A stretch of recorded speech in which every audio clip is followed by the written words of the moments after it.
Test.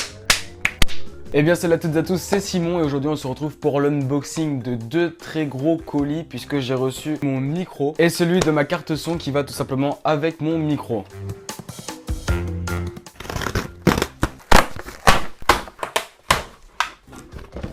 Waouh, sa mère la pute, ça claque. Donc on est sur un micro professionnel pour faire ce qu'on appelle un home studio, puisque juste ici j'ai mon Blue Yeti déjà qui me sert pour les vidéos YouTube, mais pour l'enregistrement de musique etc c'est pas bon. Ici on a le NT1A de chez Rode, c'est vraiment incroyable, on peut le retrouver dans des studios d'enregistrement. C'est un micro compresseur je sais plus, à large membrane, donc vraiment fait pour l'enregistrement audio avec une voix plus naturelle que certains autres micros. 180 € quand même je crois, mais franchement la qualité est juste abusée. D'ailleurs moi je suis un peu équipé Rode parce que juste ici micro-cravate de chez Rode, d'ailleurs il y a la vidéo qui est sortie et c'est de ce côté là, donc allez cliquer pour voir. Donc on a du coup le microphone, on a le filtre et le petit endroit où on cale le micro, t'as capté, le câble XLR. Et on a même une boîte de rangement pour le micro, garantie 10 ans. Franchement, c'est pas mal. S'il y a un truc, probablement, on va dire entre guillemets chiant, ou du moins qui fait chier quand t'as pas forcément les moyens, c'est qu'avec un micro pareil, d'une aussi bonne qualité, t'as besoin d'une carte son. Obligatoirement, il vous faudra une carte son. C'est celle que j'ai commandée juste là, qu'on va déballer après, ou peut-être dans l'épisode numéro 2. Alors, on ouvre, là je suis en train d'ouvrir. Donc ça se passe en plusieurs parties, j'ai l'impression. On a tout d'abord une première boîte. Donc ça c'est... ouais, comme je vous ai dit, le truc pour éviter les vibrations, plus le filtre anti-pop. Ça, c'est incroyable, un filtre anti-pop. Ah, excusez-moi, 3 parties. Ici, je pense qu'on a le micro. Et ici, du coup, le câble. C'est écrit dessus. 6 mètres de câble, c'est énormissime. Est-ce qu'on a d'autres trucs là-dedans? Ça, c'est vide. Et on a une notice, je crois, ou je sais pas. Alors. Ouais. Ah, on a un autocollant, une notice. Et ça, je sais pas du tout ce que c'est. C'est pour le micro, pour le câble XLR. Je sais pas ce que c'est, si vous savez, dites-le moi en commentaire.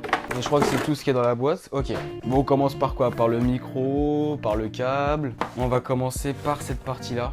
Comme ça va être rapide et on va vite passer au micro. Alors, pour le prix que ça coûte, ça me paraît entre guillemets normal qu'ils fournissent autant de matériel. Mais ils sont pas obligés. Il y a beaucoup de marques qui n'en ont strictement rien à foutre. Alors, si j'ai un truc à reprocher, c'est qu'il y a un peu de poussière. C'est un peu sale. J'ai cru qu'au début, c'était vraiment rayé. J'étais pas bien. Pour le prix que ça coûte, je l'aurais renvoyé. Mais non, qualité carrée. Oh là là là là là. Oh là là là là. Ici on a le filtre réglable comme ça au niveau de la hauteur. Et ici on peut le régler également comme ça et on peut le fixer comme ça je suppose. Qui doit se fixer à mon avis sur ce pilier là. Ici on dévisse un peu, on peut lever ça, on le refixe bien. Et à mon avis ici c'est fait pour... Voilà, ici on le visse comme ça. Et donc tout simplement, donc ça l'objectif c'est de mettre le micro ici. Peut-être dans ce sens là d'ailleurs. Non, c'est dans ce sens là. Et comme ça tout simplement on a le filtre pop. Et si on le règle comme on veut, c'est incroyable cette installation. Incroyable, je savais même pas que c'était fourni dedans. Moi de base j'achète que le micro. Alors là, je suis choqué, mais tout sauf déçu. Le câble classique. Bon, c'est assez fat, c'est un câble XLR. Je vous montrerai après, puisque là, on va passer au microphone. Let's go. Alors ici, c'est du coup la petite housse de rangement pour le micro. Putain, c'est carré. Même si j'ai pas prévu de l'emmener partout avec moi. Ah, oh, oh, oh, oh. Maman. Incroyable. Incroyable.